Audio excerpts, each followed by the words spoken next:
Bom, gente, parece que agora vamos entrar ao vivo, né? Vamos esperar, já são 5 horas. Boa tarde para quem tá chegando agora, para quem tá entrando na live. Tudo bom? Vamos só esperar chegar mais gente, esperar esse povo chegar pra gente começar a nossa live. E aí, como é que vocês estão? Tá tudo bem? Boa tarde, Nara. Falou que ia estar aqui e está. Muito bem, minha amiga, muito bem. Quem quer passar no Enem tem que estudar. É isso mesmo, gente. Boa tarde para quem está entrando. Tô olhando aqui pro ladinho, tá, gente? Porque o celular tá aqui, aí é por onde eu acompanho as mensagens que vai chegando, tá? Inclusive, né, enquanto a gente está esperando o povo chegar, o povo entrar, durante a live vocês podem mandar perguntas, tá? Aí na caixinha mesmo de perguntas que tem aí embaixo, vocês podem mandar as perguntinhas de vocês. E aí eu vou tentar acompanhar por aqui, tá bom? Para que a gente possa, para que eu possa responder vocês, né, as dúvidas de vocês acerca da ditadura militar. E assim, gente, só lembrando, tá, de fazer algumas pontuações. A gente sabe, né, que a gente está há praticamente uma semana aí do Enem. E eu nem consigo abrir as caixinhas aqui, mas tudo bem. A gente está aí há uma semana já da prova do Enem e deixa eu só ver aqui se eu consigo jogar.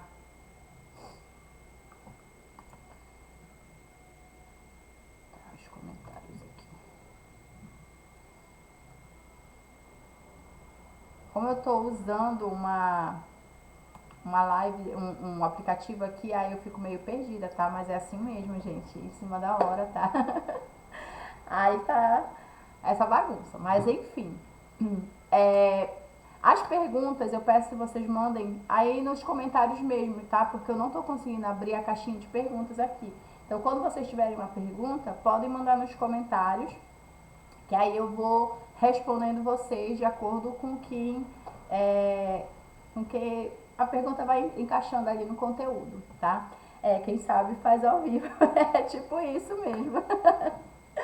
A gente tá aprendendo, eu tive que baixar o aplicativo aqui para poder jogar o slide para vocês, pra gente ter imagens, textos, tá? Pra aula ficar até mais interativa, né? E interatividade é tudo, né, em pleno século XXI. Bom, gente, como eu falei, sem mais demora, tá? A gente vai começar a trabalhar a ditadura militar. E ainda essa semana eu quero fazer mais uma live, trabalhando mais um outro conteúdo, tá? E aí a gente vai vendo direitinho no decorrer da semana, eu vou colocar uma caixinha de pergunta lá para ver qual vai ser o próximo conteúdo da próxima live, que é justamente uma live antes mesmo da prova, tá? Então a gente vai estar fazendo esse intercâmbio aí de ideias, né, para que vocês possam estudar da melhor forma possível. A ditadura militar em si foi vocês que escolheram, né? Eu coloquei uma caixinha lá e ficou muito ali competitivo entre ditadura militar, Segunda Guerra Mundial e Era Vargas, tá? Segunda Guerra eu despachei logo, porque eu já tinha dado uma aula de Segunda Guerra há um tempo atrás, numa live, então não achei interessante refazer. E aí ficou aqui, né, a ditadura militar, tá, gente? Então, a gente vai trabalhar nesse contexto, tá? Qualquer dúvida, podem mandar aí, né, as perguntinhas, tá bom? Olha, a Carol tá por aqui. Cheirosa com X, eu amo quando ela me para no corredor pra me chamar de cheirosa com X, mesmo que eu esteja no fim do dia, só o CC, ela não me acha cheirosa. Adoro. Bom, então vamos começar, gente, porque tem muita coisa pra falar e eu não posso ficar aqui também, né, a noite toda. Enfim, a ditadura militar no Brasil, pessoal, ela vai acontecer ali no período, né, de 1964 até 1985, tá? Esse período, né, de ditadura militar, ele é conhecido ali, né, como os anos de chumbo no Brasil, porque realmente é o período em que mais a gente vai ver atrocidades sendo acometidas com relação à democracia no Brasil, né? E aqui, só para lembrar vocês, a gente não vai entrar num contexto político, tá? De se falar com relação a o que está acontecendo agora, principalmente algumas, né, pessoas que trabalham a questão de que deveria voltar a ser uma ditadura militar. Aqui a gente não vai entrar num debate político, a gente vai entrar num contexto histórico voltado para Enem, tá, gente? Porque o que nos interessa aqui é passar na prova, né? Então a gente vai trabalhar dentro desse contexto. Primeiro, para a gente falar de ditadura, a gente precisa entender como a gente chegou numa ditadura militar, né? A gente passou por governos populistas, né? Onde culminou no último governo, ali no governo do Jango, que foi o João Goulart, tá? Que era um governo ali bem voltado para a esquerda. Apesar do João Goulart ser filho de empresários, ali ter, né, toda uma família tradicional brasileira, né, uma família de direita e tudo mais, de empresário, voltada para o empresariado, o Jango já tinha umas ideiazinhas mais voltadas para a esquerda. Só que ele deixa isso bem, como eu posso dizer no início do seu governo, bem mais camuflado. Até porque a gente está vivendo um período mundial num contexto chamado de Guerra Fria, né? Lembrando que a Guerra Fria é toda aquela briga político-ideológica entre Estados Unidos, o lado capitalista, e a União Soviética, que é o lado socialista. Então, gente, o mundo tá um caos, tá? A gente vai ver ali países se transformando em ditaduras voltadas para o capitalismo, como é o caso do Brasil. A gente depois vai falar sobre isso. E também como, por exemplo, Cuba, né, que se transformou em um país socialista, numa ditadura ali formalizada por Fidel Castro. Então, tá essa briga nesse contexto mundial. E, claro, o mundo todo vai se ver no meio dessa briga, no meio desse envolvimento, tá? Então, tá essa brigazinha aí de direita e esquerda, de capitalismo e socialismo. E aí é interessante ver nesse contexto mundial como o Brasil ele estava. Bom, vários movimentos de esquerda, né, vários movimentos socialistas já estavam no Brasil desde a era Vargas, tá? A gente vai ver de Carlos Prestes, por exemplo, na era Vargas, muito importante, tentando planejar ali uma tomada de poder. Isso, tá? Não vai se reduzir nem vai acabar, vai continuar existindo, né? Inclusive, né, nós vamos ter alguns partidos mais voltados, né, para essa questão da esquerda, do socialismo e tudo mais.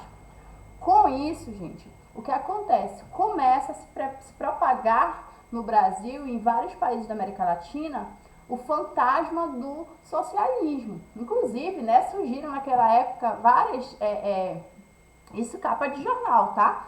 Várias reportagens dizendo que os socialistas pegavam criancinhas, sequestravam crianças. Isso tudo para gerar medo entre a população, né? E isso era todo arquitetado, moldado, planejado e pago pelos Estados Unidos.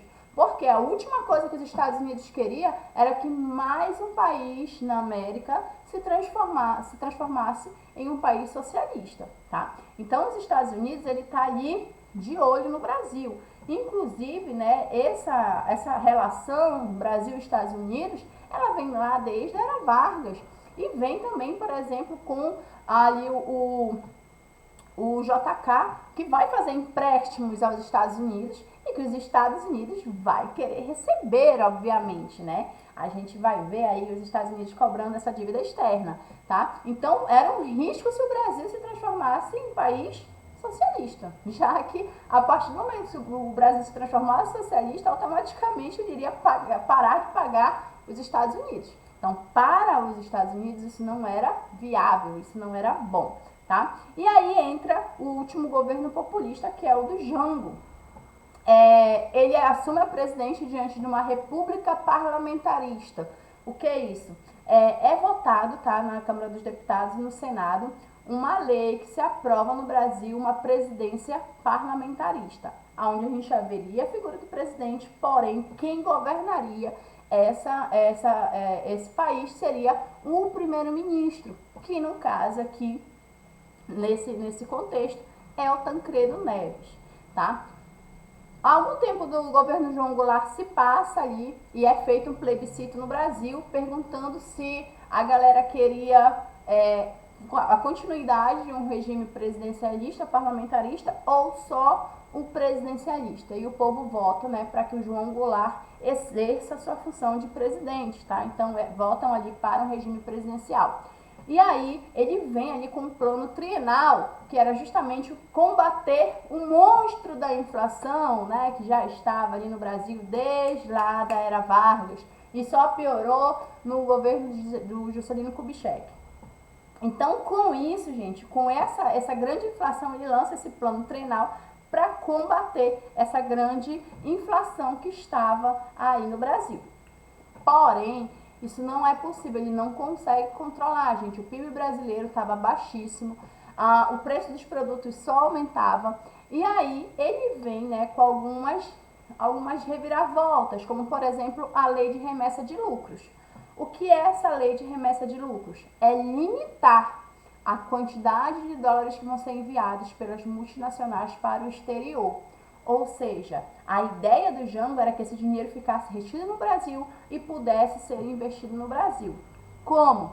Através das reformas de base, que vai ser uma pedra no sapato dos Estados Unidos. Porque quando a gente fala de reformas de base, a gente está falando ali, a exemplo da reforma agrária, que é algo, né, que é bem voltado para ideais socialistas, né? Você pegar terras, né, ou que tenham donos e que não estão sendo utilizadas, ou que sejam da União, e distribuir para quem não tem. Isso é uma reforma agrária, tá? E isso daí é ideia de esquerda, que não, né, convém ali, por exemplo, aos moldes à lá norte-americanos, tá? Então, os Estados Unidos vai começar esse descontentamento aí com o Brasil. Além disso, gente, dentro do governo do Jango, ele vai convidar um carinha ali chamado Che Guevara, que é justamente ali o aliado de Fidel Castro, vai convidar ele para vir no Brasil e ele é condecorado, tá? Apesar do João Goulart não se assumir, né,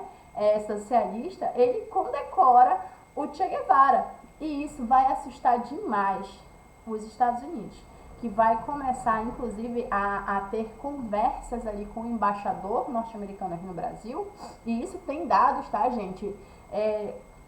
Na década de 90 vazou vários áudios do Kennedy, por exemplo, conversando com o embaixador norte-americano aqui no Brasil, falando justamente de como eles iriam apoiar o golpe militar, tá? Se vocês procurarem na internet, tem vários áudios do Kennedy falando aí com o embaixador, tá? Isso é fato. E aí, com isso, os Estados Unidos, então, vai dar apoio e suporte para que os militares tomem o poder. E como isso vai acontecer? Primeiro, gente, eles vão começar a organizar, né, na mídia principalmente, a ideia de que o Jango, ele é socialista. E lembrem-se, os socialistas, eles pegam criancinhas, eles não são bons para a família brasileira. Então, a mídia começa a propagar isso.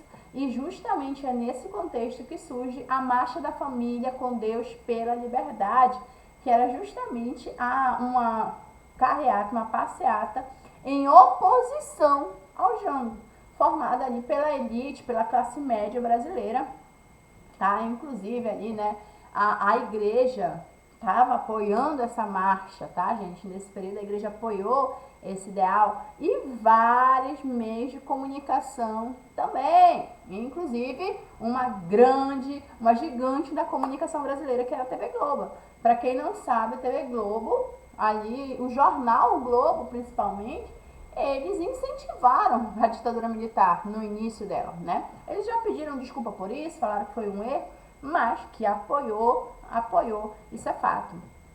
Tá? Então, com essa marcha da família de Deus pela Liberdade, então a gente vai ver as portas se fechando para o João Goulart. Até que os militares vão para a mídia e dizem que o presidente foi embora, né, renunciou, a partir de agora a gente está tomando poder.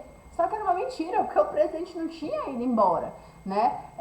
Ele estava ali tentando buscar apoio dos deputados e senadores para continuar no poder, o que ele não conseguiu. E mediante a tomada de poder dos militares, né, a investida dos militares ali, a gente vai ver então o Jango se exilando para o Uruguai, né? Primeiro ele vai para Brasília, posteriormente ele se manda para o Uruguai ali, porque ele vê que não tem mais alternativa para ele.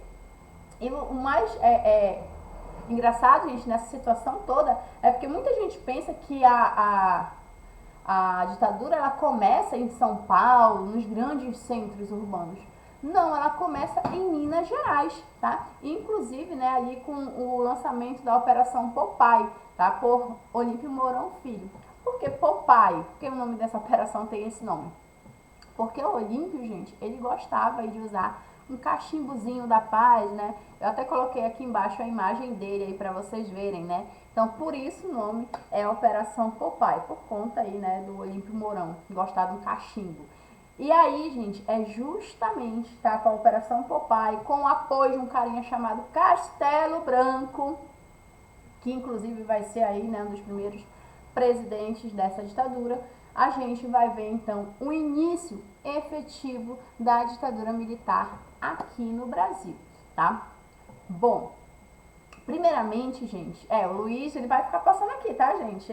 O Luiz, ele é, né, onipresente. Ele tá ali na sala, demorando muito, ele passa aqui atrás, ele vai olhar. É assim mesmo, tá, gente? Né? Relaxa que quem tem filho é assim mesmo, né? Inclusive, Luiz, pega uma água ali pra mãezinha. Tá bom, mamãe, eu te ajudo. Obrigado. Superman! Eu sou Superman! Pega uma água, tem uma xícara aí na geladeira com água, pega aí pra mim. Abre a geladeira. Tá aí a xícara rosa. Achou? Traz aí pra mamãe.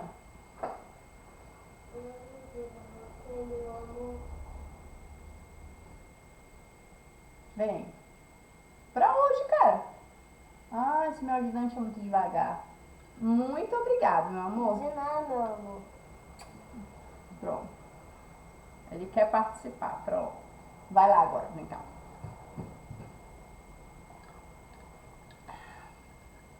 Ai, gente, meus dias de glória chegaram. Meu filho já observe. Exatamente. Vai lá. E assim, gente, vamos lá. Então, a gente tem aí a junta militar, tá? Que é formada por Arthur Costa e Silva e o Castelo Branco. E é justamente com essa junta militar que nós temos aí o primeiro decreto, que é o ato institucional número 1. Aqui vai estar abreviadinho, tá, gente? AI1. Toda vez que vocês verem isso, AI, 1, 2, 3, 4, 5, foram 16 no total, em toda a ditadura foram 16 atos institucionais, tá? Que eram essas leis que eles criavam para se reger fora da Constituição brasileira, tá? Então a gente vai ter o primeiro decreto, o primeiro AI1, que vai justamente mudar a forma que se governa no Brasil. Inclusive a gente tem uma cena bem peculiar que eu vou colocar aqui para vocês, que é justamente aí, né, de como os militares eles começaram a se mostrar a quem era contrário aos seus ideais, né? E aqui a gente tem, por exemplo, uma entrevista que estava acontecendo... Gente, não houve retrocesso na democracia? Que retrocesso coisa nenhuma? Que retrocesso? É constitucional? O que é democracia? Democracia é a aplicação da lei. É a aplicação da lei, a lei foi aplicada. Então não houve retrocesso. Que modifique a lei, então? Que retrocesso coisa nenhuma? Isso aí é reproduzido em centenas de jornais, atinge milhões de brasileiros, uma única fonte dizendo falsidades. Atinge milhões de brasileiros e mais ainda, cada jornal reproduz como se fosse uma notícia sua. Vale dizer, sai de uma maneira no jornal, sai de outra maneira no outro jornal, e isso aí fica espalhado no Brasil todo. Fonte uma única e falsidade. Por que não foi aplicada a lei de imprensa? Boa pergunta para fazer para o presidente da República. O senhor está pedindo que esqueça a emergência. Não, eu estou pedindo, não, esqueça a minha. Emergência eu não estou ligando para isso. Esqueça se quiser. O Distrito Federal jamais vai esquecer o estado de emergência. É o que você diz. Talvez não esqueça porque viveu tão bem em 60 dias que não vai esquecer mais. O que você sofreu? Você? Não, eu não sofri. Não sofreu nada que está não sofreu nada que está falando para mim desse jeito, ainda é medida de emergência. Cara, bola. Deixa eu falar. Pode falar, general. Pode falar. Então cala a boca. Brasília, pacata e ordeira. Brasília, desliga essa droga, então. Como repórter da Rádio Planalto, eu me sinto honrado de dar aula empurrão que o general... Deixa eu falar. Olha aqui, garoto. Olha aqui.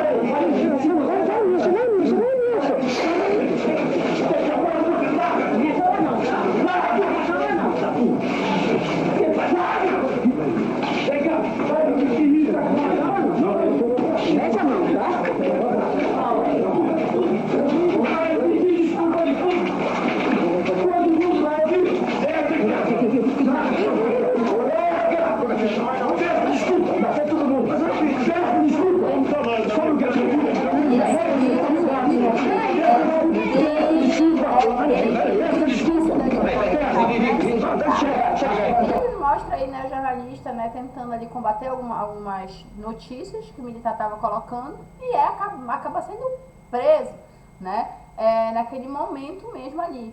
Gente, isso aí é só uma risquinha do que a ditadura militar fez no Brasil, tá? Porque daqui a pouco a gente vai falar de tortura, que é muito pior, tá, gente? Então, com o decreto do AI-1, a gente vai ter, então,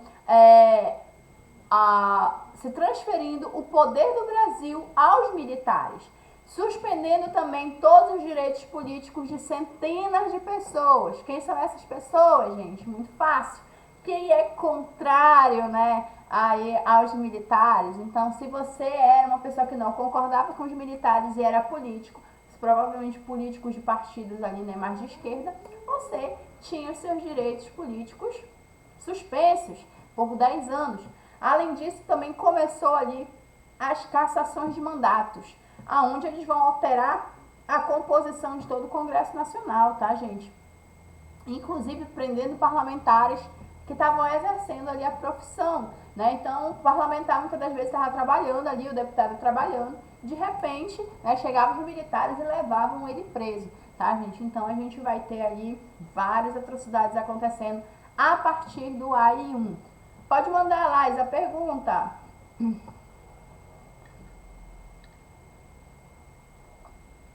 Enquanto a Laísa formulou a pergunta dela, bora continuar aqui.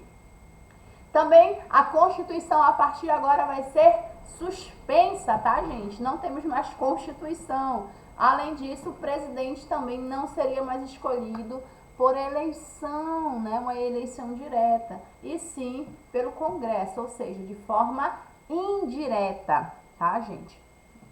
Vamos lá. Os empresários apoiaram a repressão. Gente, o empresariado brasileiro, tá? Boa parte do empresariado brasileiro vai sim apoiar a ditadura militar no Brasil. Por quê? Imagina só, se a esquerda se efetivasse no Brasil, realmente se instaurasse um regime socialista, o que aconteceria com os empresários?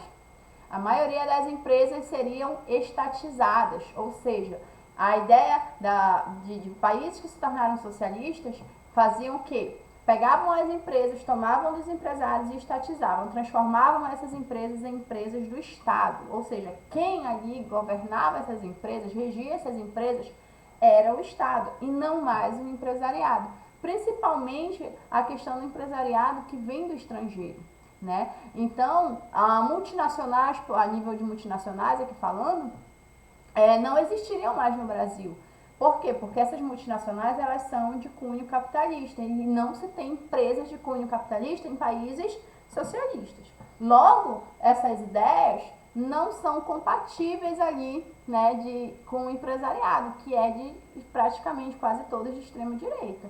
Então, o que vai acontecer? Eles vão apoiar a ditadura militar. Porque é melhor eu apoiar uma ditadura, os militares no poder e continuar num país capitalista, do que eu não apoiar e o comunismo, o socialismo entrar no Brasil e eu perder a minha empresa.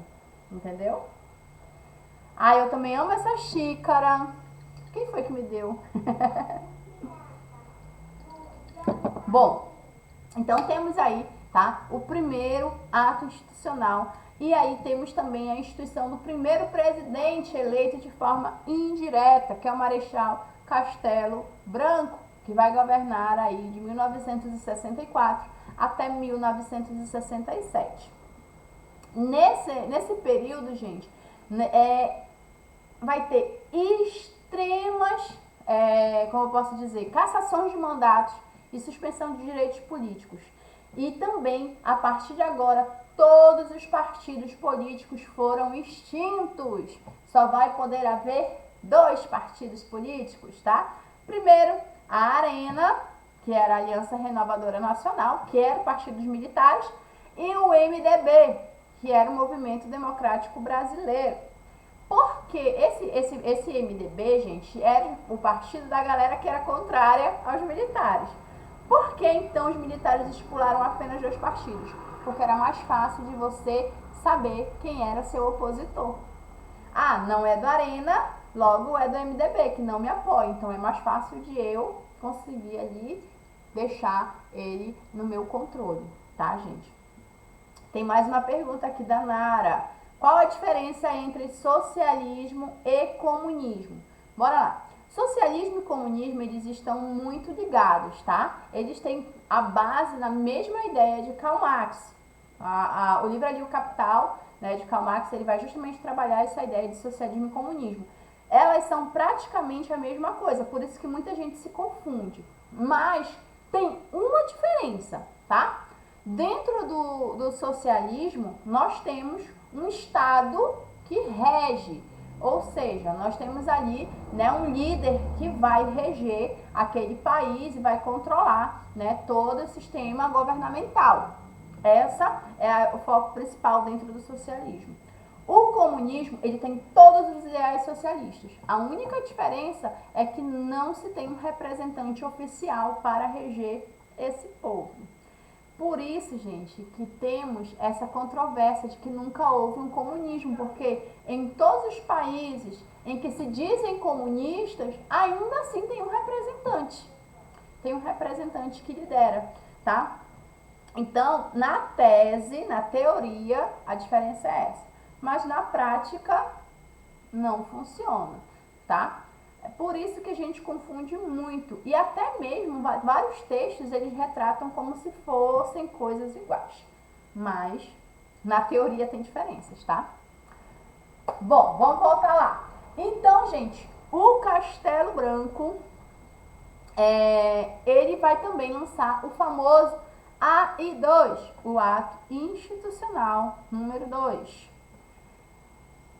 Deixa eu ver, que tem mais uma. Eu posso dizer que o socialismo rege, afirmam, a exclusão de classes sociais? Na tese, mais uma vez, na teoria, sim, tá? Porque a ideia do socialismo é justamente, né, todos serem iguais, todos terem acesso aos mesmos recursos, a infraestrutura, saneamento, educação, tudo ser proporcionado através do governo. Logo, se eu tenho um governo que controla tudo e cede para todos de forma igualitária, eu não tenho classes sociais, porque todos vão ser tratados da mesma forma. Mas aí, mais uma vez, eu coloco que isso é na teoria, porque na prática a gente sabe que não funciona muito bem assim, né? É por isso, gente, que muitos condenam, criticam o socialismo. Por quê? Porque ele no papel, ele é lindo. Você pegar as ideias de Karl Marx, principalmente, né, que é um dos pais do socialismo, é muito bacana. Você fica maravilhosamente deslumbrado. Caramba, eu queria muito que isso acontecesse. Só que quando você joga para a realidade, para a prática, aí você vê que as coisas não funcionam bem assim, porque ainda dentro de um país socialista, existem pessoas que vivem melhores que outras, principalmente pessoas aliadas ao governo, tá?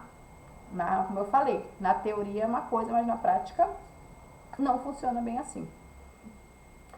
É igual o SUS, é lindo no papel, exatamente.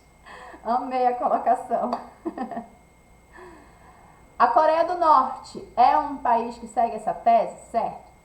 Sim, Coreia do Norte tem cunho socialista, tá? Tanto que ela é bem fechada, né? Ela é bem fechada por conta, né, a questão de não se envolver com capital estrangeiro, com empresas estrangeiras, tá? Até para você visitar a Coreia do Norte, você tem que assinar um monte de papel lá, que é mais difícil você entrar lá por conta dos papéis, né? Nem por conta da viagem, tá? Então, vamos lá. Temos também no governo do Castelo Branco o AI3, que vai estabelecer que governadores e vices seriam eleitos indiretamente. Ou seja, no início da ditadura, gente, a gente ainda vai ter governadores e prefeitos sendo eleitos diretamente, por voto popular. Só que muitos que eram eleitos eram contra a ditadura militar. E aí não batia com as ideias de Castelo Branco. Então, o que acontece? Eles vão lá e lançam o AI3, dizendo, ó, a partir de agora, os governadores, tá, os vices vão, se todos serem eleitos por um colégio eleitoral, ou seja, né, aqueles que são aliados à ditadura militar. Também estabelece que os prefeitos das capitais seriam indicados pelos governadores com a aprovação das assembleias legislativas, tá? Ou seja, né, o controle dos militares em cima das cidades, dos estados, estava imperado a partir do AI-3. Temos também o AI-4, que vai, então, estabelecer uma nova Constituição, que nem os militares vão seguir, gente, tá? É uma Constituição feita pelos militares, que nem eles vão seguir. É aquela história, né? Da mãe, faça o que eu falo, mas não faça o que eu faço. Né? Então, eles fazem uma Constituição, mas vai ficar lá de enfeite. Por quê? Porque eles vão continuar governando o país por atos institucionais, tá? Esse daí é fato. Amiga, por isso não concordo com o socialismo de mercado da China. Exatamente, também não concordo, né? A China, ela é uma socialista camuflada, né? Porque a gente sabe que o mercado dela é totalmente aberto. Eles dão um jeito de sempre portar no controle. Sim, gente, toda ditadura é o excesso de controle, né? Isso é fato. Seja em ditaduras de cunho capitalista, ou seja, ditaduras de cunho socialista. Todas elas vão estar sempre no controle. E aí, gente, temos a saída, tá, em 67, do Marechal Castelo Branco, e vamos ter a entrada de um carinha, gente, que ele vai ser odiado por todo mundo, que é o Costa e Silva. Extremamente autoritário, extremamente controlador, extremamente ditador. Ele tem tudo o que um bom ditador tem. Autoritário, controlador, egoísta e torturador e censurador. Então, Costa e Silva, gente, de toda a ditadura, ele vai ser o pior presidente de toda a ditadura, tá? É justamente no governo do Costa e Silva que a gente vai ver ali, por conta de todo esse fechamento dele, a economia, por exemplo, melhorar. Ele vai injetar capital estrangeiro. Os Estados Unidos, como eu falei, apoia a ditadura. Então, os Estados Unidos vai injetar capital. Ele vai pegar esse capital e vai aplicar em recursos no Brasil. A economia vai melhorar. As empresas, vai surgir aí várias indústrias no Brasil com esses recursos do estrangeiro. Porém, ele vai ser extremamente autoritário. E é nesse contexto que eu vou falar aqui, por exemplo, gente, da UNE, a União Nacional dos Estudantes. É um órgão, tá, que existe até hoje e que representa os estudantes, né, do ensino superior no Brasil. E é justamente a UNE que ela vai ser, desde lá do início da ditadura, ela já vai ser mantida na ilegalidade. E aqui, gente, ela vai ser totalmente reprimida. A gente vai ter, por exemplo, nomes como o José Serra, que o José Serra, ele chegou a ser líder da UNE na época e teve que ir embora do Brasil para não ser preso, tá? Nós tivemos vários movimentos estudantis no Brasil contra a ditadura militar. E esses movimentos, gente, eram recebidos a chumbo pelos militares na rua.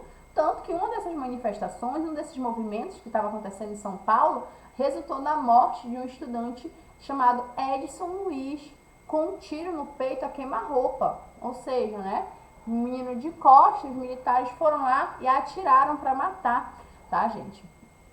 A morte do Edson Luiz vai resultar em mais protestos, em mais manifestações, e uma delas vai ser bem noticiada pela mídia, que é a Marcha dos 100 mil, que é justamente uma passeata em que os militares vão autorizar. Dizer assim, não, vocês querem fazer uma manifestação?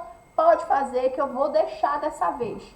Aí coloca lá nas ruas mais de 10 mil militares para que a passeata acontecesse, né? Não resultou em morte, não resultou em brigas, tá, gente?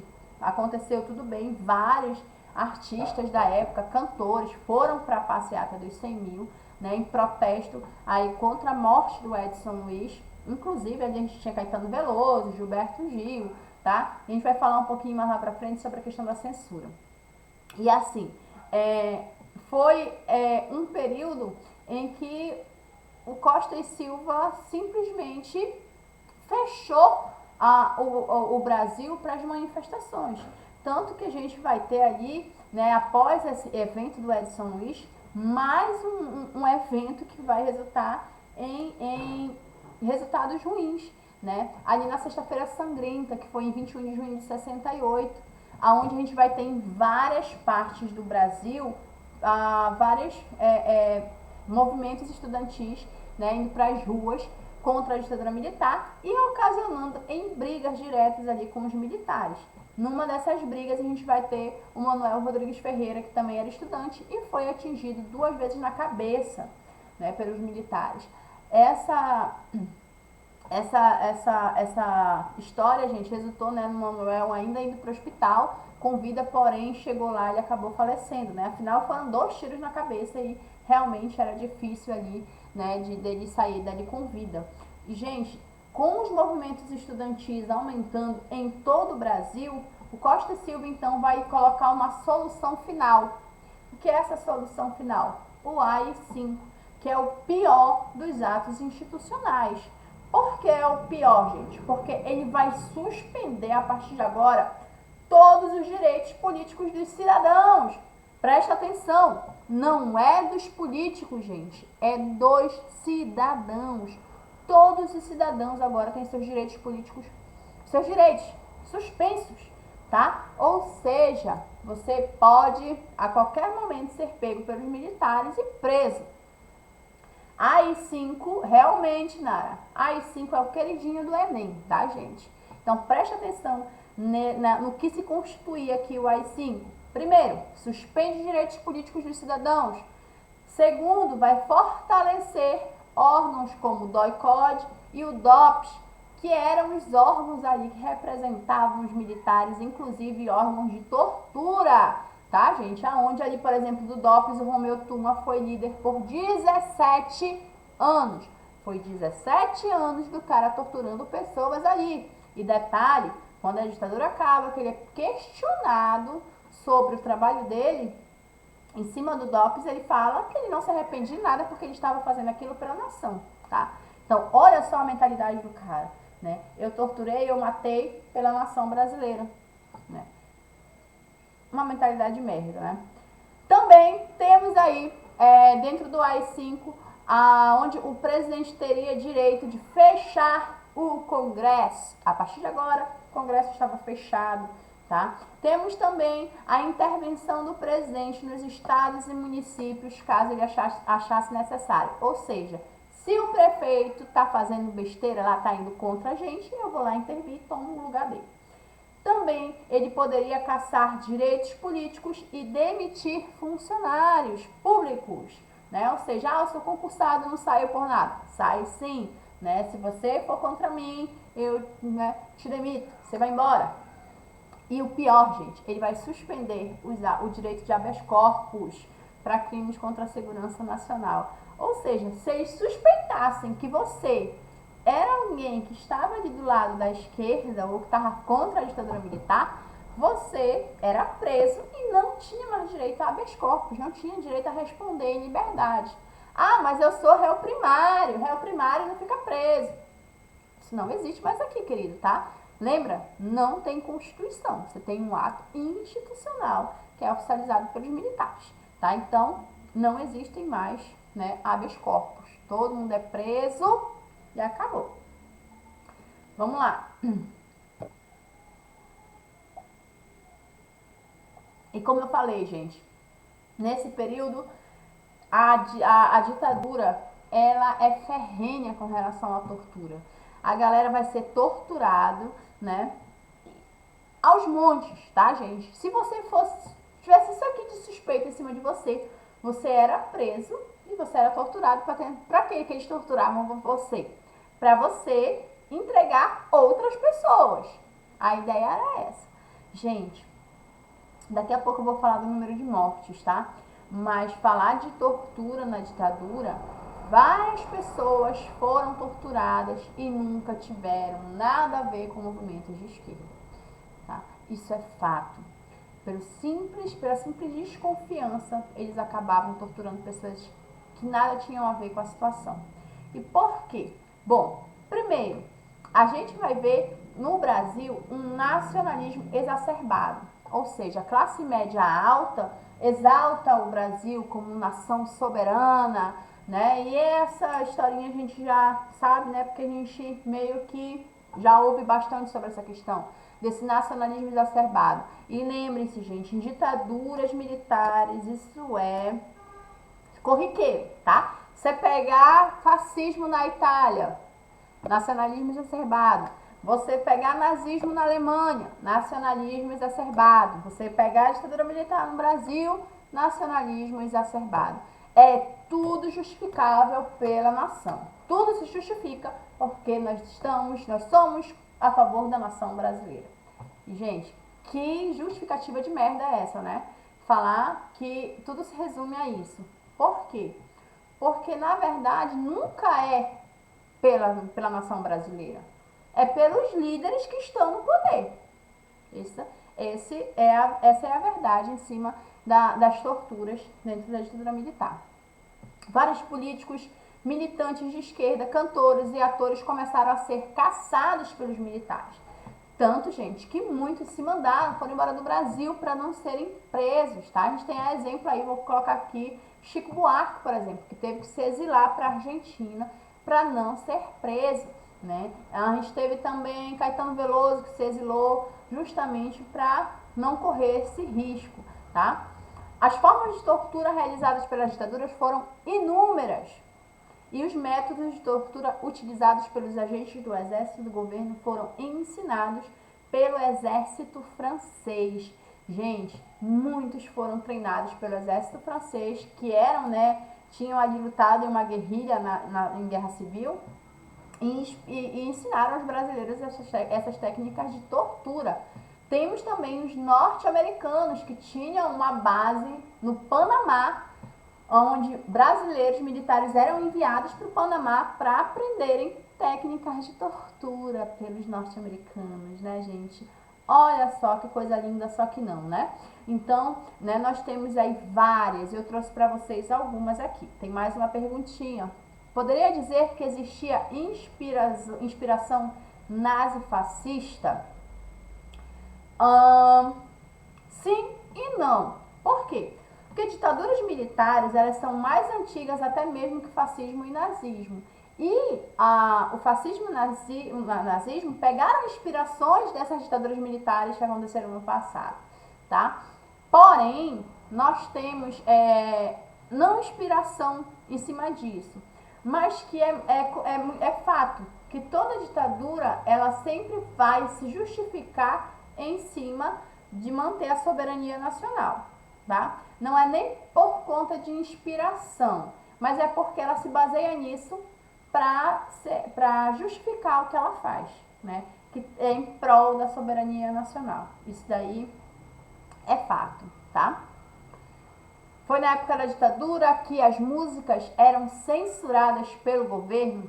Sim, Agatha, foi justamente nessa época. E eu vou falar já já de música com vocês aí, né? Trazer para vocês um pouquinho sobre essa questão da música na ditadura militar, tá?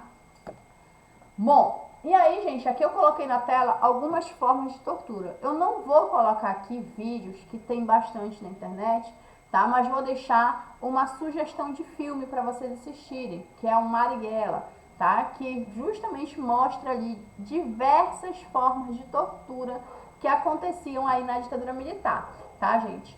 Temos aí o pau de arara, que é o mais conhecido, né? Que até aí na imagem tá retratando para vocês.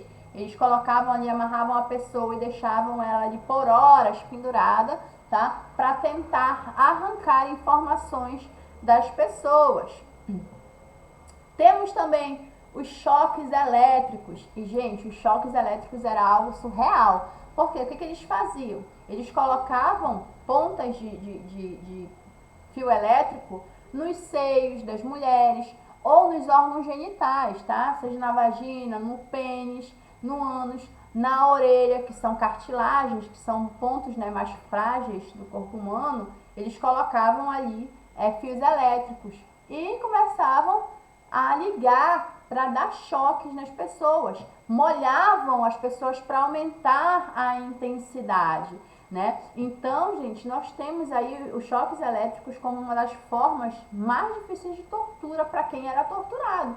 Porque imagina, você aí, né, sendo totalmente, né, eletrocutado aos poucos, né? Não era fácil, tá? Para quem sofria essas torturas. Temos também as mutilações. Geralmente, pessoal, as mutilações elas aconteciam para quando a pessoa já estivesse ali perto da beira da morte, eles começavam a mutilar os dedos, para que quando fossem se livrar do corpo, isso acontecia muito, tá? Para que esse corpo não fosse identificado, tá? Não fosse identificado. Então, eles cortavam ali as pontas dos dedos, né? Cortavam também, depois quando a pessoa morria, arrancavam a arcada dentária. Eles retiravam a vagina da mulher, porque muitas das vezes eles estupravam as mulheres, tá? E para não ter resquícios de né, estupro, o que eles faziam? Arrancavam os órgãos genitais ali para não ter esses vestígios, tá, gente? Então, a mutilação era algo muito presente ali dentro da tortura na ditadura. Temos também animais nos órgãos. O que é isso, professor? Explica. Bora lá, gente. Tem uma técnica que eles faziam, tá? Isso é só uma das. Eles colocavam um ratinho, dentro de uma chaleira. Pegavam a ponta da chaleira, né, aquela que sai ali o chá, e enfiavam no ânus ou na vagina da pessoa. E eles pegavam aquela chaleira por baixo e aqueciam a chaleira. Quando a chaleira ficava aquecida, o ratinho, ele tentava escapar.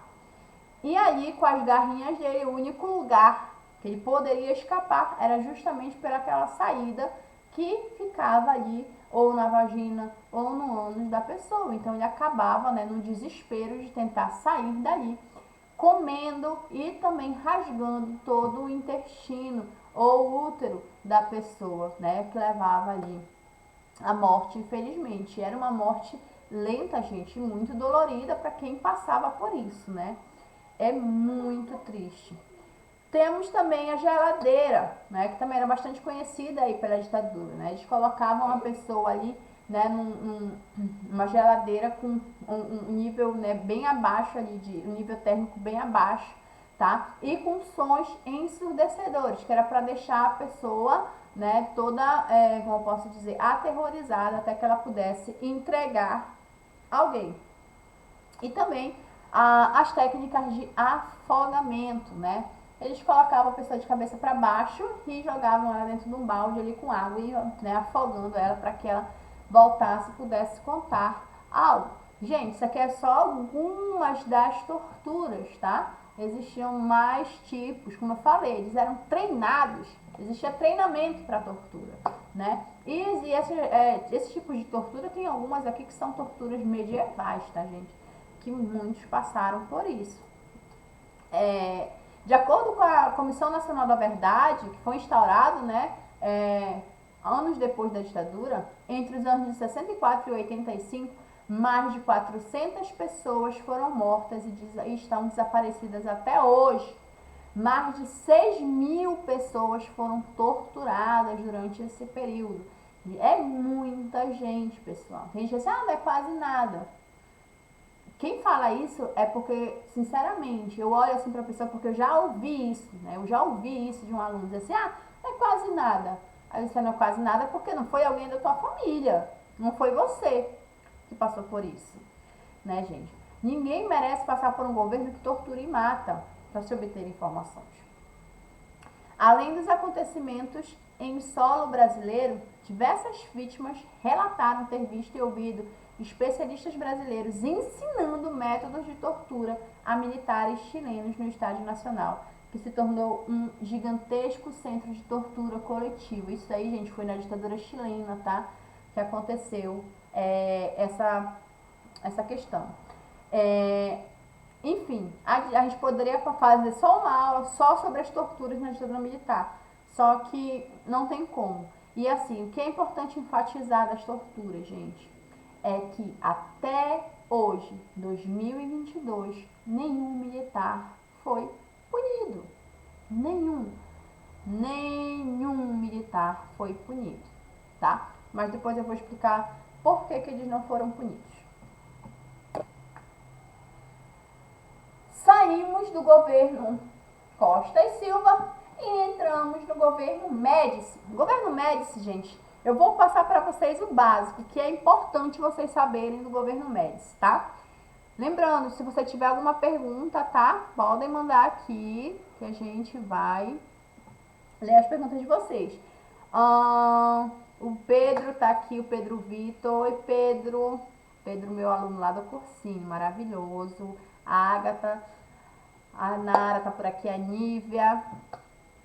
Cadê a Declaração dos Direitos Humanos nesse período? Gente, lembrem-se, tá? Quem opera a ONU, basicamente, é os Estados Unidos. Os Estados Unidos estão de pleno acordo com a ditadura no Brasil. Então, como que a gente vai exercer direitos humanos num país com ditadura apoiado pelos norte-americanos? É totalmente inviável, né? Infelizmente, tá, gente? Infelizmente eu falo porque se você pegar até hoje, em entrevistas, eu estava assistindo um documentário recente agora de alguns militares que participaram de torturas, falando que eles não se arrependem de nada que eles fizeram. Que eles fizeram porque era o trabalho deles ali e que não se arrepende de nada, né? É incrível, né? Como pessoas que matam outras não sentem empatia, né? Não sentem remorso, né? A palavra é essa, remorso. Bom, o Emílio Médici. Gente, o que a gente precisa saber do Médici? Primeiro, ele vai tentar ali desenvolver o Brasil, tá? Economicamente falando. E ele vai até que conseguir, tá, gente? Tanto que a gente vai chamar esse período do Médici de o milagre econômico, tá? Por que o milagre econômico? Porque o Brasil vai se desenvolver bastante nesse período.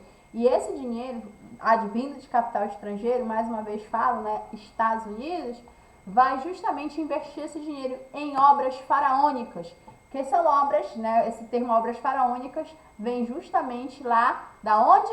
Da Itália, né? Não, claro que não, né, gente, vem do Egito, vem justamente aí, né, das grandes obras dos faraós, que a gente fala, que eram aquelas pirâmides gigantescas, aquelas esfinges, né, coisa para que todo mundo visse.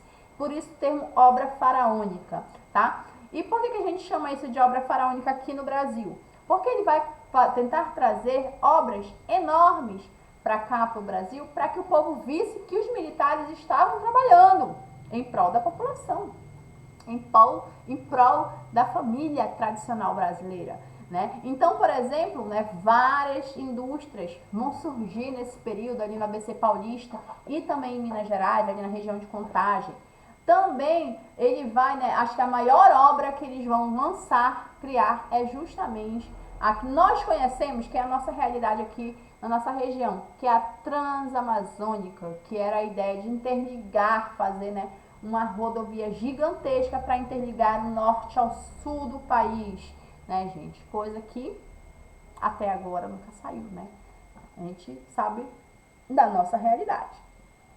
Os militares começaram as obras, quando os militares saem do poder, as obras paralisam e só voltaram agora no governo Bolsonaro, né? E não sei se vão terminar, né? Mas é uma obra que está lá desde a década de 70 e que nunca foi concluída, né? E era ali o carro-chefe do Emílio Médici, tá, gente? Também é ele que vai fazer várias campanhas patriotistas. Brasil, ame-o ou deixe-o, né? Ou você fica aqui e me obedece, ou você vai embora. Você parece a mamãe falando comigo, né? Ou tu fica aqui e tu me obedece, ou tu vai embora. E aí que tu escolhe? Brasil, ame ou deixe, né? A campanha bem patriotista aí do Emílio Médici. Temos também uma das coisas assim, gente, que é até interessante falar, é sobre a Copa de 1970. Tá? O Brasil ele já era bicampeão e o Brasil estava na tentativa de ser o tricampeão. E nessa Copa, gente, nós tínhamos Brasil, Chile e Itália, se não me falha a mente, tá? Que eram bicampeãs. E as três estavam ali muito bem na Copa. muito bem assim, cotadas para vencer. Então, quem vencesse, né, dessas três seria a primeira tricampeã mundial. E aí ficou aquela ideia dos militares. A gente precisa investir na Copa para que o povo se alegre. Afinal, o futebol é a paixão nacional do brasileiro. E lembre-se daquela política romana do pão e circo, né? Aqui vai funcionar da mesma forma. Por quê? Porque o brasileiro, gente, ele é voltado para o futebol. O que acontece muitas das vezes?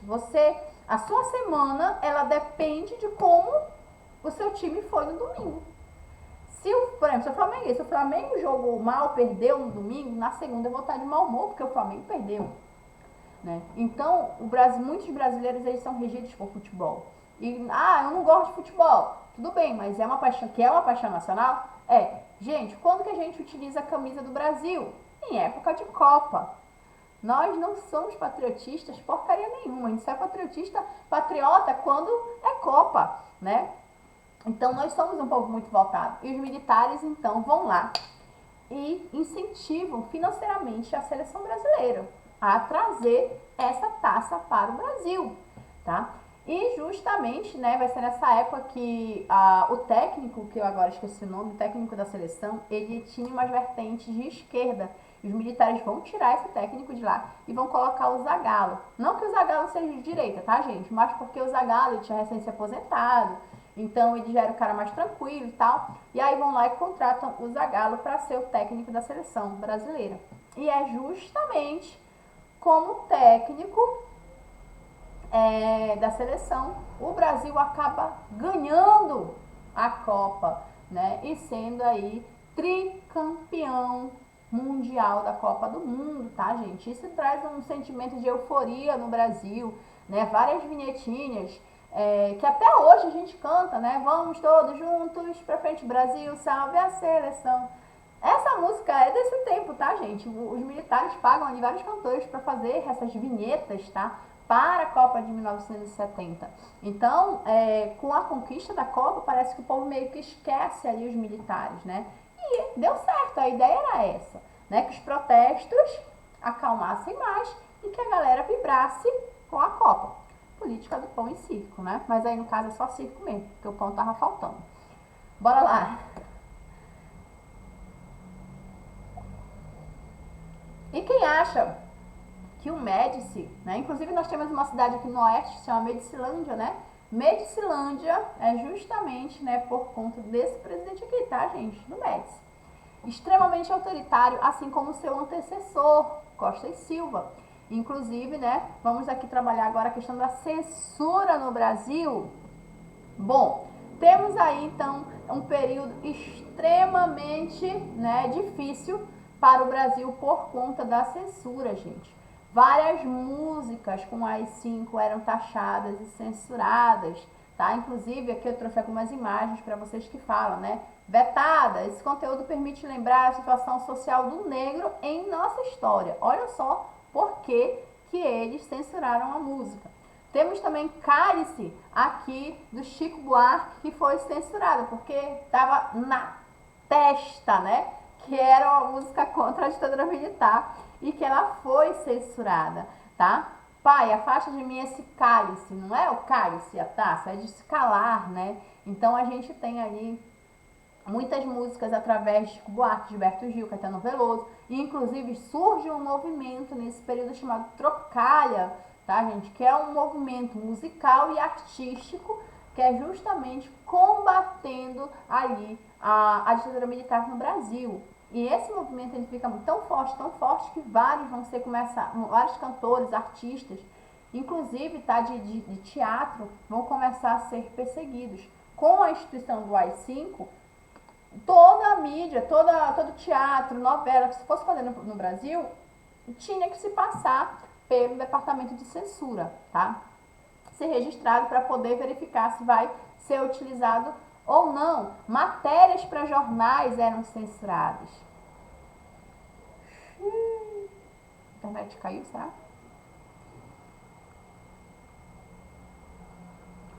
Deixa eu ver o que aconteceu.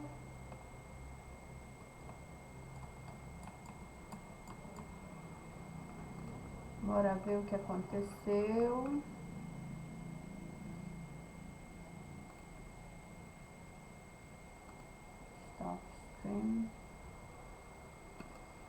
Start. Go. Bora ver se volta.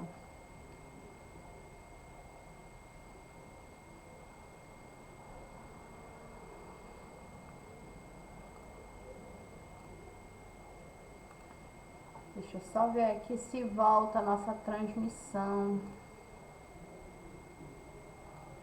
Deixa eu pegar a chave no Stop Stream. Start. Copiar. Configurações. Transmissão. Ctrl V. Copiar.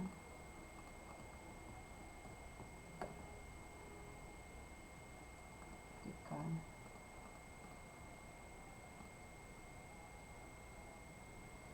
Para ver se vai agora.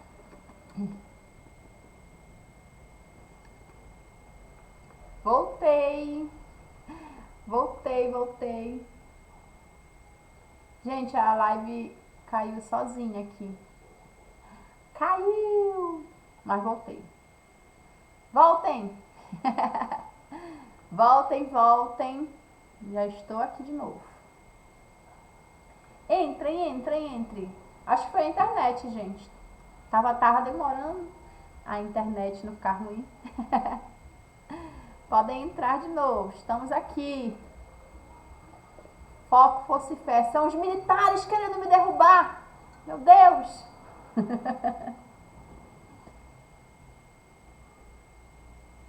Será? Será que foi porque deu 1 hora de live? Eu acho que foi os militares. Bora lá, gente. Deixa eu colocar aqui. Vocês estão numa tela totalmente aleatória, que é do aplicativo aqui, mas eu vou voltar pra cá. Deixa eu ver se volta. Pronto. Bora. Então, gente, o que acontecia? No Brasil, os militares, tudo tinha que passar pelas mãos deles, tá?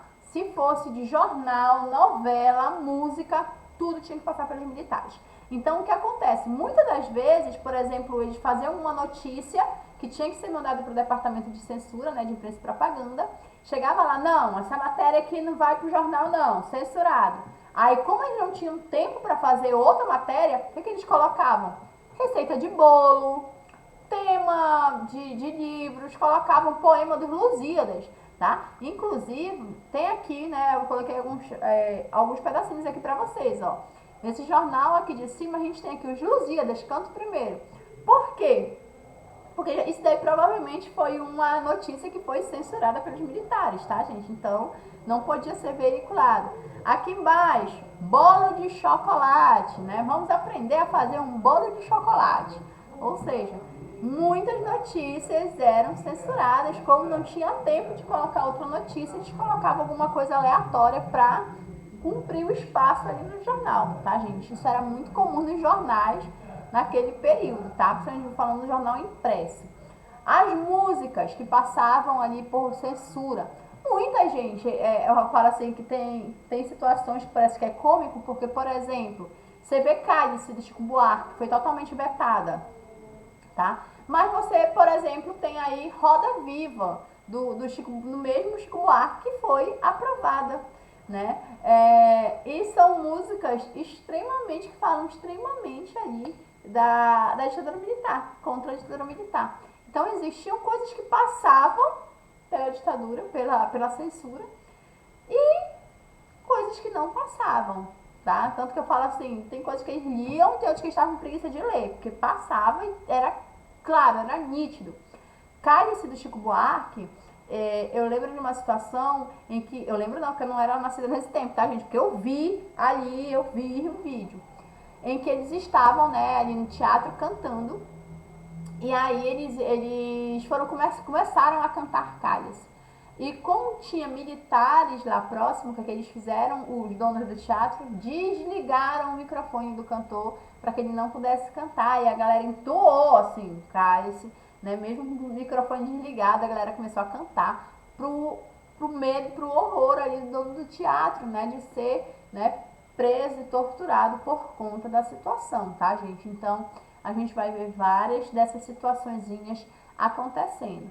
E aqui, cálice, tá? A Nara mesmo colocou ali, eles utilizavam metáforas, né? Para justamente tentar ali burlar a ditadura. Burlar a ditadura militar. Algumas davam certo, outras não, tá, gente? Mas muita coisa aí, né, não passava, acabava ficando na ditadura. Bom, mudando aqui um pouquinho, vamos falar um pouquinho da esquerda desse período, tá, gente? Mais precisamente da esquerda armada na ditadura. Porque a gente fala muito sobre as repressões da direita, né, dos ditadores, mas a gente tem que falar também da esquerda, que existia uma esquerda que era armada. Uma esquerda que, por exemplo, entrou em quartéis militares e matou militares também, tá, gente? Então a gente precisa falar. Não que uma justifique a outra, tá, gente? Não estou justificando nada aqui, mas a gente tem que colocar ali as duas situações da história. Por exemplo, a mais conhecida, né, da esquerda armada é justamente a guerrilha do Araguaia, que vai acontecer aqui na região norte, né, aonde eles vão tentar ali fazer uma tomada de golpe dos militares, tomar o poder dos militares. Então eles querem utilizar a tática do Fidel Castro e do Che Guevara. Como? Primeiro começar pelo interior, para depois ir para as grandes cidades. Só que, né, a guerrilha do Araguaia vai ser completamente toda desbaratinada, né? Eram 100 para início ali, né? 100 pessoas nessa guerrilha do Araguaia que vão ser presas, né, e condenadas por isso, tá, gente? E não deu muito certo a tática deles, porque logo eles vão ser descobertos. Também temos ali um acontecimento em que essa guerrilha armada vai fazer, que é justamente do sequestro do embaixador dos Estados Unidos no Brasil, que era Charles Burke, tá? Então, ele vai ser pego, vai ser preso, ele sequestrado por 13 pessoas de um grupo de esquerda, que eram ali da Aliança Libertadora Nacional e do MR8. Ele vai ser preso ali, vai ficar 2 dias, né, encarcerado. E justamente a ideia deles era para que os ditadores libertassem 13 membros que estavam presos, tá, no DOPS. Então, eles ficavam com o embaixador ali enquanto os militares não libertassem esses 13 presos que estavam lá no DOPS. E aí, os militares não vendo outra saída 2 dias depois, até porque era somente o embaixador dos Estados Unidos no Brasil, né? E aí, não vendo outra saída, vão lá e libertam, né, os 13 guerrilheiros lá, que eles pediram, os sequestradores pediram, eles são libertados e assim, no dia 8 de setembro, o Charles Burke vai ser liberto aí perto do estádio do Maracanã, vai ser solto, né, vai ser devolvido aí e vai embora para os Estados Unidos, tá, gente? Ele não fica no Brasil, não. Dentre esses carinhas aqui que foram libertos, tá, gente? Aqui nós temos a imagem deles que os militares libertaram, né? Nós temos aí o Zé Dirceu, tá, gente? Bem aqui em segundo no plano, José Dirceu, né? Que estava aí nesse meio, né? Temos várias figurinhas carimbadas, tá, gente? Que participou desses movimentos armados da esquerda. Um exemplo clássico que eu gosto muito de dar é da Dilma Rousseff, tá? Ex-presidente do Brasil. Ela participou ativamente de vários, tá, movimentos armados da esquerda aqui no Brasil. Ela era uma estudante, né? Inclusive, se você pegar ali o quesito de procurados, né, da ditadura, tá lá que ela foi assaltante de banco, etc. Geralmente, pessoal, os militares eles colocavam coisas assim para induzir as pessoas a denunciarem essas pessoas a serem presas. Ah, é torturador, é sequestrador de criança, é estuprador. Eles colocavam essas, como posso dizer, me fugiu a palavra aqui. Como se as pessoas tivessem feito isso para que eles tivessem motivos para se prender, tá, gente? Não quer dizer que a pessoa tenha realmente cometido aquilo que estava no cartaz de procurado, tá? Muitas das vezes era mentira ali dos militares, tá, gente? Então, por exemplo, da Dilma Rousseff, se você pegar ali cartazes da época, você vai ver lá, tá, como assaltante de banco, né? ela sempre negou isso, tá, gente? Não posso dizer que ela foi assaltante de banco, porque a gente sabe que os militares, eles mentiam nesses papéis de procurados, que era justamente para eles terem motivos para prender a pessoa, tá? Geralmente eram participantes de agremiações estudantis, né, e de movimentos de esquerda, tá? Bom, posteriormente temos o Ernesto Geisel, alguns falam Geisel, mas é Geisel, tá, gente?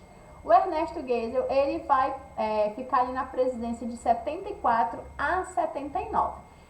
Gente, tem algumas pessoas que consideram o Geisel como cara, não, ele era bonzinho porque ele vai ser o primeiro ali que vai iniciar a reabertura política. Não, tirem isso da cabeça, tá, gente? O Geisel de bonzinho não tem nada, tá bom? Primeiro, porque ele era extremamente autoritário, quem era contrário às suas ideias, tá? O que é que tu quer, Luiz? Ai, Bob Esponja tá trancado de dinheiro. Não tem dinheiro pra comprar. Poxa vida. Escolha o ativo. Não tem dinheiro. Ah, mas eu vou botar aqui. Mas não tem dinheiro.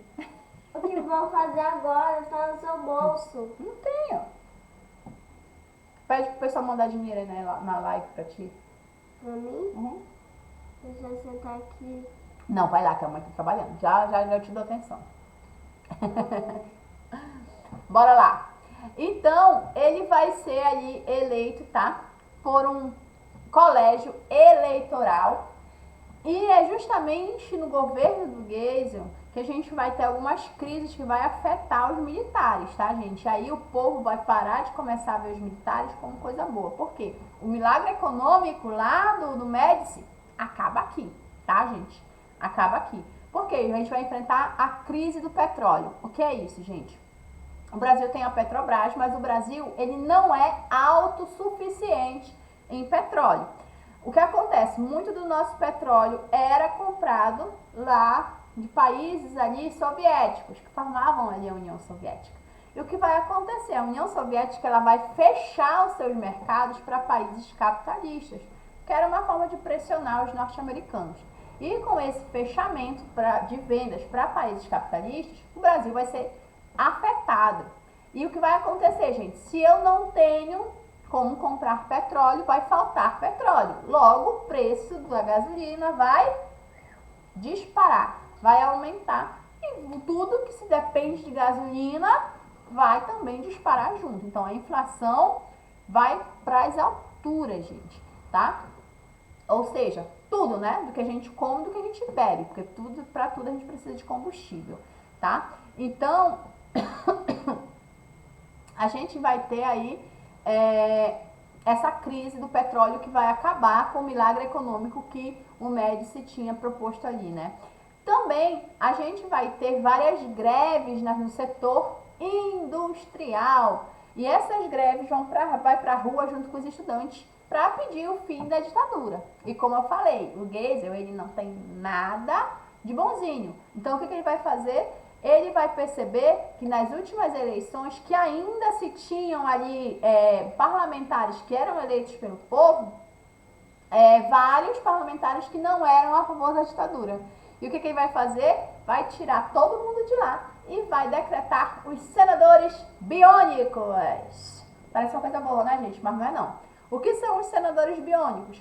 São senadores que são convocados pelo próprio presidente para exercer o poder. Ou seja, tira o poder daqueles que são contra o governo e coloca no poder pessoas que são a favor do governo, tá? Esses são os senadores biônicos. Isso daqui também pode cair em prova, tá? Não esqueçam, não é coisa boa não, tá, gente? Coisa ruim mesmo. E aí, a gente vai ver, então, com esse aumento aí de manifestações, aumento de greves, o Geisel finalmente rompendo, né, a linha de Durão do Exército e acabando ali com o AI-5, tá, gente? Ele vai decretar o fim do AI-5, né? E vamos ter o início de uma abertura política, ou seja, ele começa a dar passos, que a gente diz que são passos de tartaruga para a abertura política. Por que passos de tartaruga? Os militares, eles sempre vieram com a ideia de que eles tomaram o poder para que o Brasil se reestruturasse. Ou seja, quando eles querem também entregar o poder, eles também vêm com essa mesma prerrogativa. Nós só vamos entregar o poder quando o Brasil estiver estruturado, tá? E é por isso que a gente chama de passos de tartaruga. Por quê? Porque vai sair o governo de Geisel, vai entrar o último governo, que é o do João Figueiredo, e que ainda vai durar 6 anos. E que mesmo assim, mesmo com o fim do governo do João Figueiredo, a gente não vai ter eleições diretas. A gente só vai ter eleições diretas no Brasil em 1992, que é quando o Collor ganha a presidência, tá, gente? Então, vai demorar um pouquinho aí pra gente ter eleições diretas novamente. Bom, o João Figueiredo vai iniciar um governo no momento em que o país vai passar por muitas críticas internacionais acerca da ditadura militar. Inclusive os Estados Unidos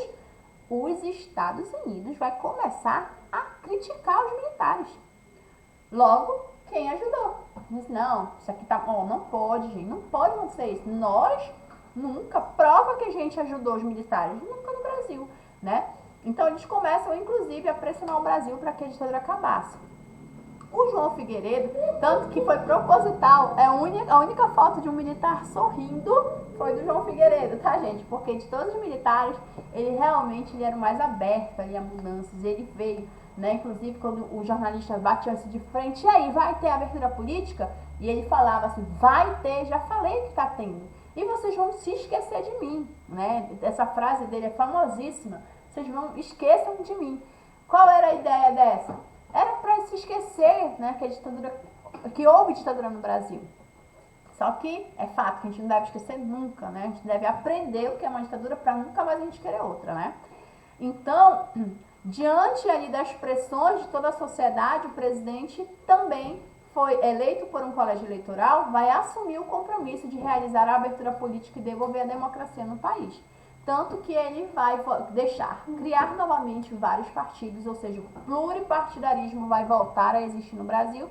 E é nesse pluripartidarismo, gente, que vai surgir alguns partidos, né, que nós conhecemos até hoje. E, inclusive, o PT, né, que vai estar de volta aí à presidência da República a partir do ano que vem. Então, o PT, ele surge nesse momento. O PDT, ele retorna, porque ele já existia. O MDB passa a se chamar PMDB. O PTB volta a existir, tá, gente? Então, nós temos aí, né, o surgimento de vários partidos, né, para que se dispute as eleições seguintes, ou seja, né, de acordo com o João Figueiredo, seria devolvido a democracia ao Brasil. É também no governo João Figueiredo que a gente tem a lei da anistia. Ou seja, gente, o que é a lei da anistia? É um conjunto de medidas em que a gente tem a abertura política do regime militar, ou seja, os militares vão entregar realmente o poder e também vai dar liberdade aos presos políticos, ou seja, todo mundo que estava preso, né, politicamente, tá? Que foram presos, né, na ditadura militar, vão ser soltos, tá? Ah, professora, então isso é muito bom. É e não é. Por que não é? Bom, vou dizer que é porque libertou todo mundo que estava preso politicamente, tá, gente? Então, a lei da anistia, top. Mas por que ela não é? Porque ela também promove a ideia de que, após a ditadura militar, nenhum militar poderia ser preso politicamente. Ou seja, se hoje não tem nenhum militar condenado por tortura no país, é graças a essa lei de anistia que existe, que vigora, e que nenhum político teve, né, calções para tirá-la aí de cena. Então, por isso, gente, é por conta dessa lei da anistia que nunca nenhum militar foi preso, nenhum militar foi condenado por suas ações, tá? Então, o Figueiredo aí, ele pensou em tudo. Olha, eu vou libertar os presos políticos, mas também vou garantir que os militares não serão presos após a abertura política. E foi o que ele fez. E deu certo, porque estamos em 2022 e nada aconteceu, né, gente? Bom, como eu falei ainda há pouco, várias greves surgiram, né, no campo industrial. E essas greves, elas começam aí, gente, principalmente... Meu filho Não faça isso! Vocês já iam ver uma live de um menino cortando o cabelo dele com a tesoura. Ô, mamãe, você vai fazer uma coisa pra você. Não faça isso! Você tá cancelado. Misericórdia! Essa é uma ideia. Bora lá. Bom, então, gente, nós temos aí a greve, tá? Começando lá em Minas Gerais, ali numa região chamada Contagem, tá, gente? Ai, Luiz. E assim, gente, Eu sou mais fofo. tu é fofo cortando cabelo. Não, não sou. Graças a Deus. Bora lá. Ai, Senhor, me perdoe, gente. Ser mãe é isso aqui, ó. A gente tá trabalhando e o menino tá aqui cortando cabelo. E a gente vai ter, então, as greves começando em Minas Gerais e depois, gente, que ela vai se espalhar ali pro ABC Paulista, tá? E é justamente no ABC Paulista que vai surgir algumas lideranças que vocês já conhecem o nome, né? Como o senhor Luiz Inácio Lula da Silva, tá, gente? Esse senhorzinho que tá aí na foto aí embaixo, barbudo, né? Que era ali um dos líderes, né, da CUT na época, que era a Central Única dos Trabalhadores, o fundador do PT, tá, gente? Então, nós temos aí, né, o surgimento do Lula. Inclusive, a partir disso, gente, a partir do surgimento do Lula e do PT, ele vai concorrer a todas as eleições depois da abertura política no país. Ele vai concorrer às eleições a partir de 90, né? Porém, ele só vai ser eleito em 2002. Então, vai ser, né, de 90 até 2002 lutando, né, para ser presidente. Ele vai perder para o Collor, ele vai perder para o Fernando Henrique uma vez, vai perder para o Fernando Henrique a segunda vez e depois que ele vai ser eleito, tá, gente? Então, e agora, né, ele também vai ganhar aí do Bolsonaro, né? Já ganhou, na verdade. Então, nós temos aí a figura do Lula, tá, gente? Figurão do Lula, né? Que é um político nato, tá, gente? É um político aí desde a época, né, das greves no setor siderúrgico, tá? Que ele era ali metalúrgico nessa época aqui, tá? Bom, com isso temos aí, então, a reabertura política, né? Que tem como objetivo a retomada das eleições. E aí é justamente a Direta Já, um movimento que vai para as ruas pedir eleições diretas para presidente. E aí nós temos figurões como Lula, Tancredo Neves, Ulisses Guimarães, que vai para a rua, se une, né? Hoje briga todo mundo ali, gente, mas naquela época todo mundo se uniu ali para pedir a Direta Já, tá? E diante disso a gente vai ter um carinha, né, que é um deputado chamado Dante de Oliveira, que vai apresentar um projeto de emenda para que se ocorressem as eleições diretas. E aí a galera, agora vai, nós vamos comemorar Direta Já. Não, gente, não aprovou, tá? Não houve quórum, né? Deputados o suficiente, inclusive foi uma manobra dos militares isso daí, para que não houvesse quórum suficiente para que a eleição ocorresse nesse projeto de emenda. E aí, realmente, nós não temos, né, uma eleição direta para presidente. Temos uma eleição indireta, porém com uma diferença.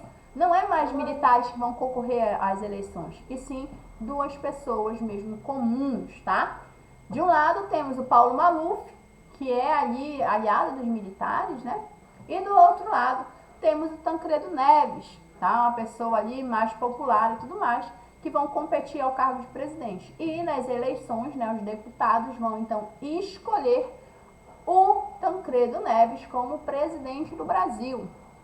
O Brasil fica eufórico, afinal, era o fim da ditadura militar no país, né? Porém, o Tancredo não assume, gente, porque ele adoece, né? Um dia antes da posse ele é internado, né? Com estado de saúde ruim e tudo mais, problema de estômago.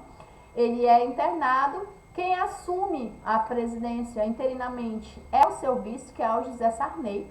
E, infelizmente, né, ele nunca mais retornou, ele acabou falecendo no hospital, né? Inclusive tem gente, né, tem as teorias conspiratórias que dizem que ele foi envenenado, né, para não assumir o cargo. o que a gente, né, tem que saber é que ele não assume, que o Sarney assume a presidência e isso, gente, dá início ao que a gente chama de nova república. Não é o bairro que eu tô, não. É o nomezinho, tá, gente? Que vai passar aí os novos presidentes do Brasil. Collor, temos Fernando Henrique Cardoso, Dilma, Lula, Temer, Bolsonaro, enfim. Essa é a nova República Brasileira, tá, gente? Pra finalizar, eu coloquei uma frase aqui que eu gosto muito, tá? Que diz assim, que a ditadura é um estado em que todos temem alguém. E isso é verdade, gente.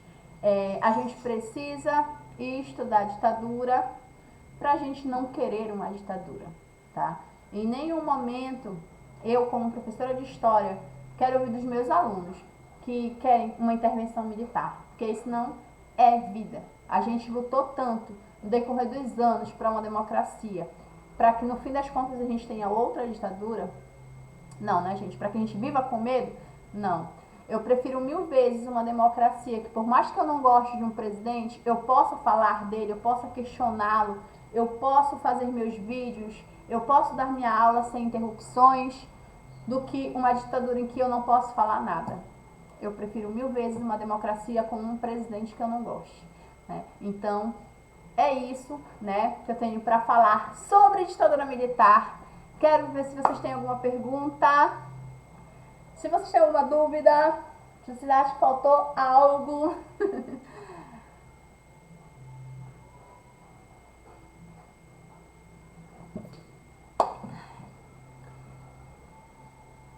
Alguém quer entrar na live? Olha, alguém até um beijo, meu Deus do céu, mãe. Me chamo em você, meu amor. Ai, que bom que vocês gostaram. Que bom que vocês gostaram da live.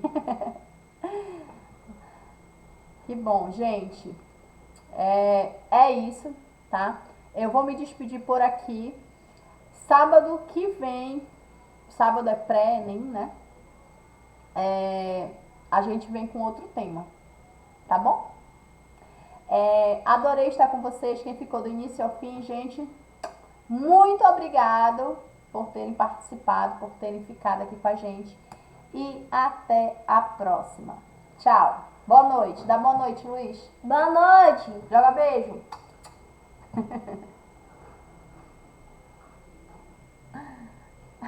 Nívia. Obrigada, Nívia, Nara, Lorene, a Agatha. Deixa eu ver, a Janice. Esse aqui que tá um nome, que eu não sei o nome, porque não tem nome.